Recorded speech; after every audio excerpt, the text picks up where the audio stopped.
Dans moins de 5 secondes.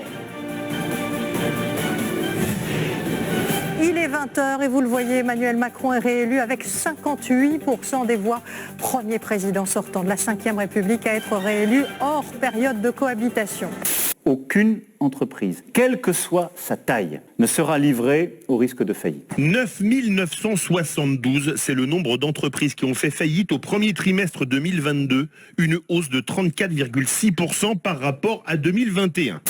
On a une stratégie qui est simple, vacciner, vacciner, vacciner. McKinsey s'est occupé de la politique de la santé. Pourquoi avons-nous besoin de passer par un cabinet privé ? McKinsey est un groupe américain. Pour le conseiller sur la politique qu'il doit mener. C'est totalement antinational. 3 milliards, croyez-moi, de l'argent, il y en a. La question, c'est vers où il va cet argent ? C'est un scandale d'État.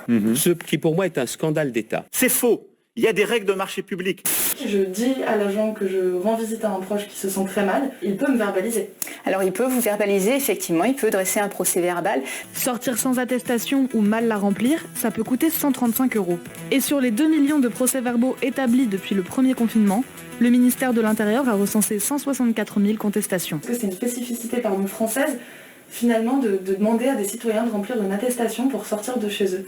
Alors c'est le choix qui a été fait en France, et effectivement dans la plupart des pays européens il n'y a pas d'attestation, sauf peut-être je crois en Italie. Il y a plus d'un an maintenant, il y a eu plus de 2 millions de procès-verbaux qui ont été dressés, à la fois contre des personnes qui ne respectaient pas les règles sanitaires, par exemple pour non-port du masque ou non-respect du couvre-feu, mais aussi des établissements recevant du public, leurs propriétaires qui ont été verbalisés, notamment quand ils ouvraient illégalement. Vous faites partie de ces professionnels de santé qui ont été suspendus le 15 septembre. Oui.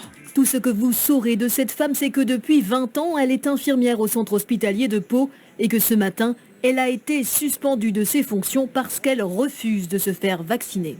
Je suis dégoûtée en fait que ça se passe comme ça.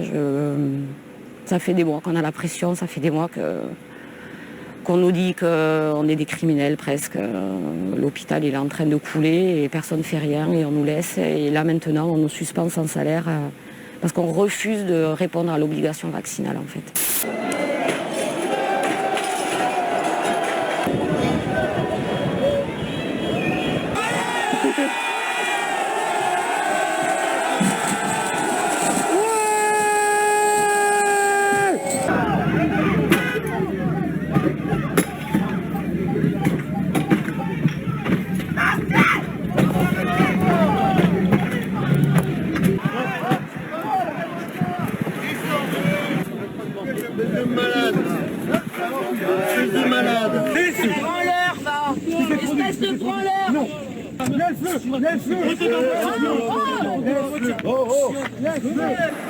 C'est moi qui te dis. Il y a que tu passeras pas. Tu fermes ta gueule, tu te comme une gomme et tu restes là. Tu fermes ta gueule. Allez,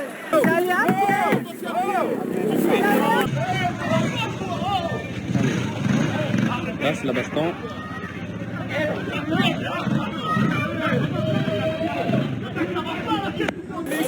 Si vous passez le monsieur.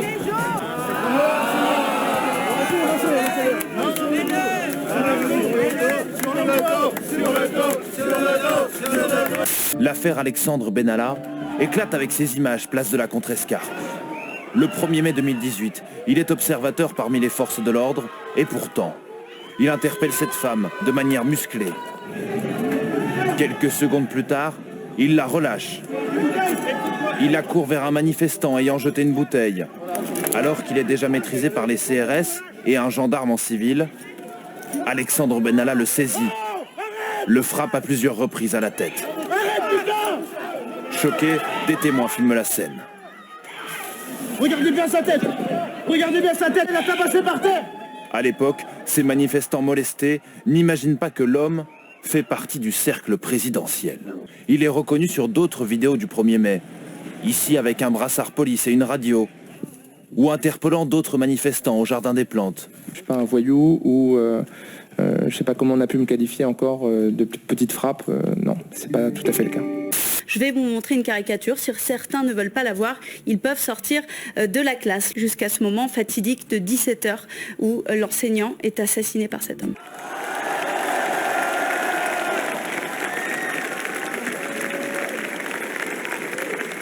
Vive la République!